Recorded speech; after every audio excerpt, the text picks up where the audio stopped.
On today's episode of The Bold and the Beautiful, Carter continues to be perfect. I'm going to be so proud to have the honor of calling you my wife. Thomas needs Hope to hear that he still loves her. Hope, I'll always love you. And Steffy and Liam talk about their unexplainable connection. Ew, gross. Still love you, you know. Never stop loving you. Same. Hey everyone, it's Monday, December 14th, 2020, and it's time for, you guessed it, another Bold and Beautiful episode recap. I'm your host, in case we haven't met, Keisha Chantal, aka Zoe's black and white knit ensemble skirt and top. Girl, you better work! Caution, dangerous curves ahead. It looks like the end of another day being fabulous. Zoe is walking through the hallowed halls of Forrester Creation when she spots an open door to the executive suite. And who is inside but her beautiful, delicious 6'5" chocolate drop of a man. Leaning over the desk, just looking so good reading files. I mean, it really is criminal to look that good reading files. But Carter does it with ease. And as she leans in the doorway and says, "Hey, you," he looks up at her and... Started looking yet? For? Wedding dresses? I really want to, but I've been so busy. Busy doing what, girl? You should be sprinting down the aisle. Sprinting down the aisle to be with that man. And Carter gives her a little guideline for shopping. And it goes a little something like this. My 2 cents? Go with what makes you feel like what you'll be. The most beautiful bride to ever walk down an aisle. Got some world-class designers around here. Might offer to make you a dress. Well, I hadn't thought of that. And then immediately, light bulb.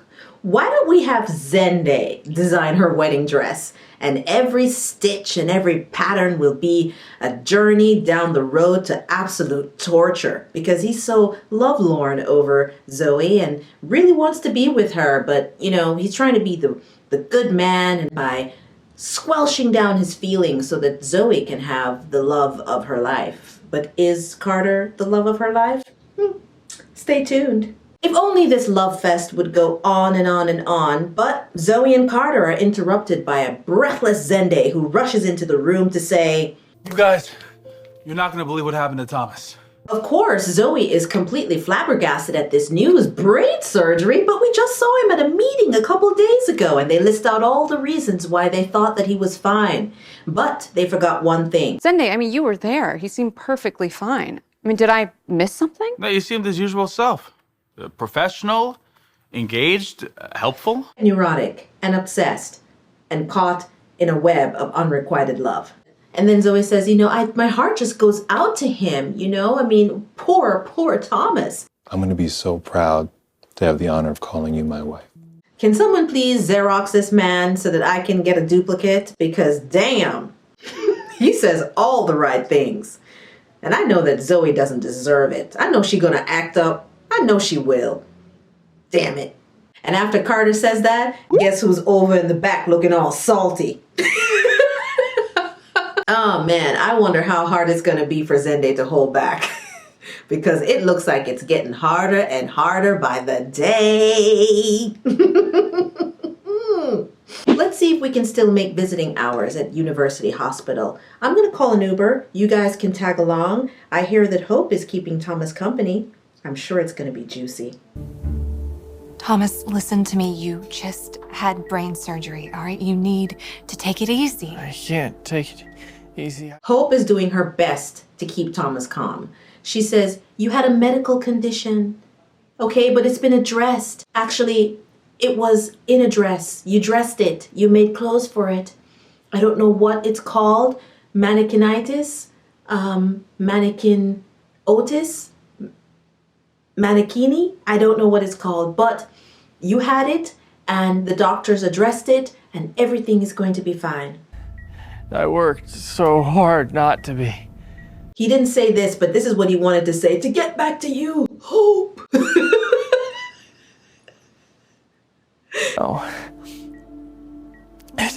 No, I can't be a father. I can't be a father to Douglas. Let's be honest, you really haven't been much of a father, Thomas. I mean, there's lots of room for improvement. It can only go up from here, right? Think positive. Would I lie to you? You're going to be all right. You are.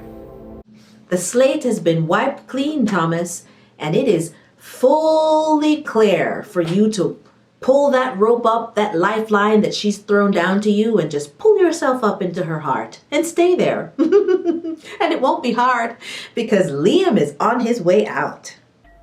You're not afraid? Scared I'm still obsessed with you?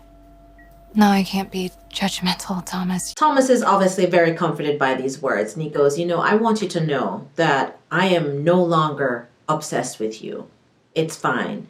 And Hope looks at him and says, I know, Thomas. And he goes, no, but I need you to hear this. Like, I really need you to hear me. And she starts to tell him, please save your strength. And he goes, no, you have to hear me, Hope. And he swallows. And you can tell that what he's about to say is obviously something that carries a lot of weight for him. And then he tells her, You're the mother to my child. And I've always loved that about you. Maybe I'm just a one-woman guy to a fault, but Hope, I'll always love you. Is it just me, or does the look on Hope's face indicate to you that somehow she's very affected by what Thomas is saying? Maybe it's the part about him being a one-woman man, because she hasn't had that in, I don't know, forever. She certainly doesn't have it now. So you know that something has shifted inside of her, and her ears are perked up and she's listening real good. Ooh-wee, that was intense. Let's step outside and get a little sea air and refresh our palates so that we can deal with the dark clouds that are forming inside Steffi's 2-room mansion in Malibu. Shall we? We knew what was going on. Not really. Neither of us did, really. I mean, everything that happened between us was based on a total misunderstanding. And here comes that word again, misunderstanding. It's not going to be a misunderstanding when Hope finds out, okay? It's going to be clear as day to her that you're still the waffling, spineless spaghetti that you've always been, Liam, and you will never change. Let's see. Waffles? One-woman man with a slight touch of crazy? I don't know. I think there's one that's more appealing than the other. You can't tell Hope. You'll completely destroy her. I'm in a good place with Finn. This is gonna kill him. Not only will it kill Finn, it's gonna kill his boner for you, miss. But